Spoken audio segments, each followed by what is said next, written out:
परिस्थिती नाजूक आहे, आपण त्या भगवंताला त्या बाबाला विश्वास चाललो आहे, म्हणून मी स्वतःला विचारतोय काय बाबा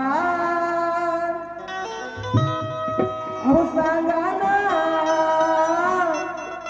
मी असा झालो बैमान का बाबा सांगा ना मी असा झालो बैमान का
आपण बघितलं आहे जिथे जिथे धर्मकारण झाले आणि जिथे संख्या जास्त झाली तिथे आपोआप राजकारण येत असतो. ही आपली बुद्धी आहे, कारण की राजकारणी लोक त्या सोडत असतात की आपल्याला एकट्या कुठे मिळते, आपल्याला जास्त संख्या कुठे मिळते, म्हणून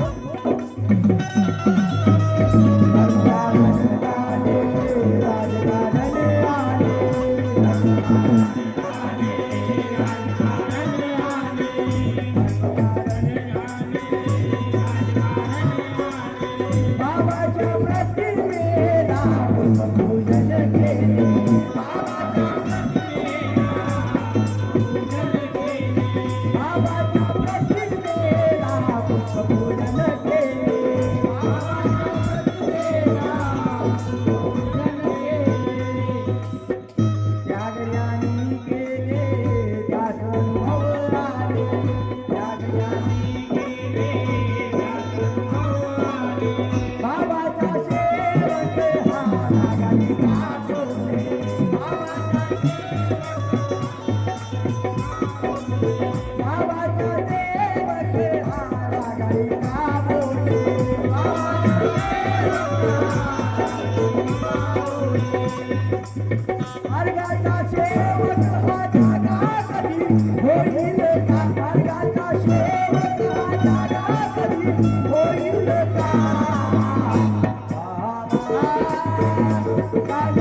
आपण बघितलंय कोणताही कार्यक्रम असो, काही काही मानाचे भुकेले असतात, त्यांना जर खुर्ची दिली नाही तर ते जामीन दूर लावून हात ठेवून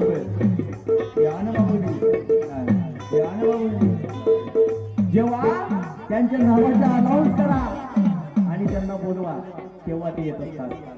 मान मिळतोय रे, बाबांनी सांगितलं आहे, मान सर्वांनाच मिळतो, पण प्रत्येक सेवक हा मानाचा अधिकारी आहे। कोणी सांगितलं? ज्याला बोलता येईल, ज्याला गाता येईल, ज्याला काहीतरी सांगता येईल तो स्टेजवर येईल, पण ज्याला काही सांगताच येत नाही, ज्याला काही बोलताच येत नाही तो कसा काय स्टेजवर बसेल? त्याला तर सेवकामध्येच बसावं लागेल। आणि शेवट म्हणजे काही साधारण गोष्ट नाही, शेवट ही काही साधारण गोष्ट नाही। अरे तो खूप मोठा मान आहे की बाबांनी आपल्याला सेवक बनवलं आहे, आपण सेवक बनलो आहोत, हीच खूप मोठी गोष्ट आहे। मग दुसरा मान कशाला पाहिजे? म्हणून कोणी मानासाठी, कोणी विकासाठी, काहीतरी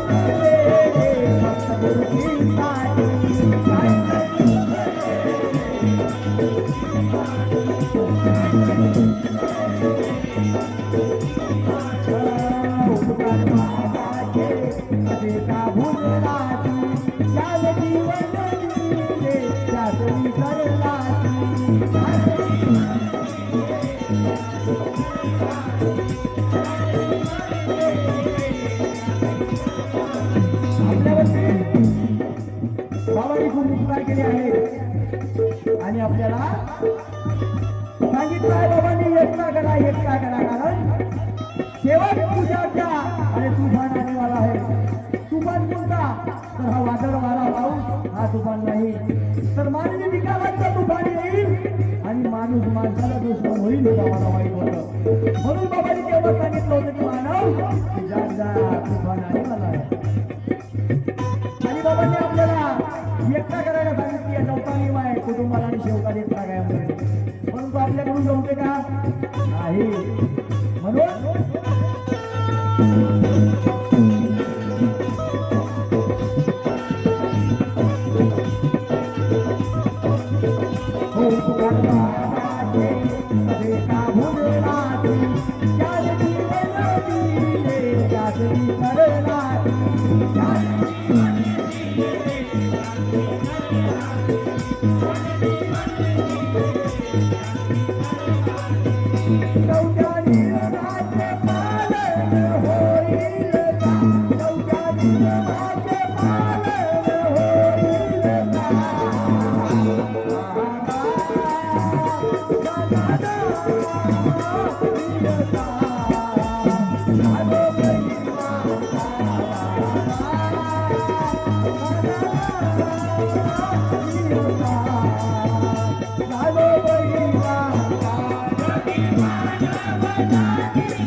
कोणी पाही तिकडे माधव दरबाजे आज होती तुकडे.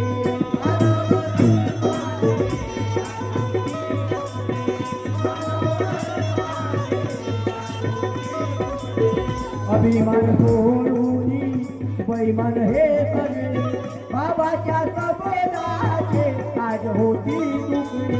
बाबाच्या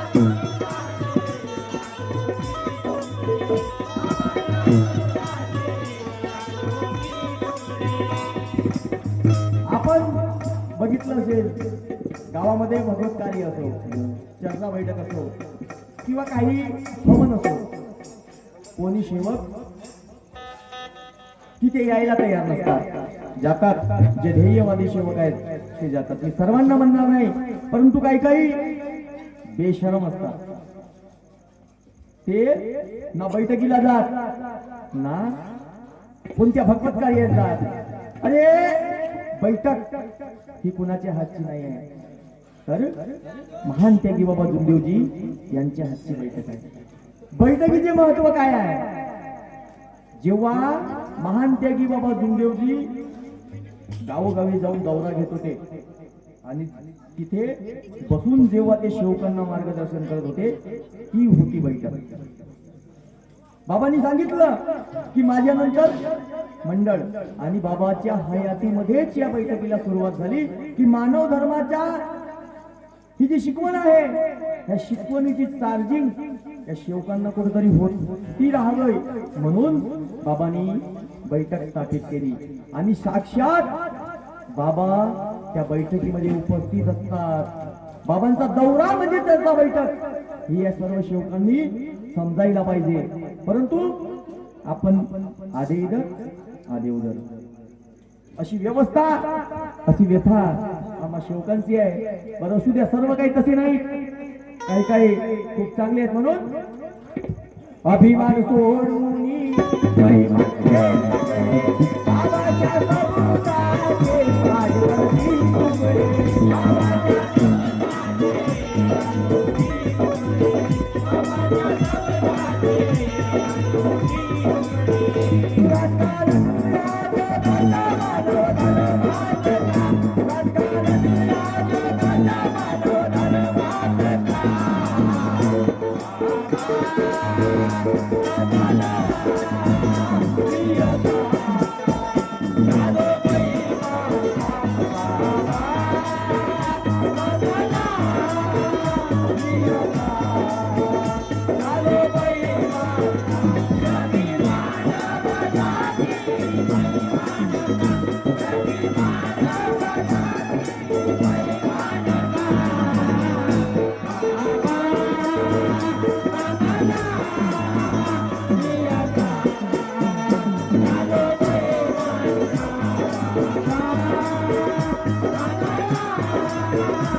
Thank you.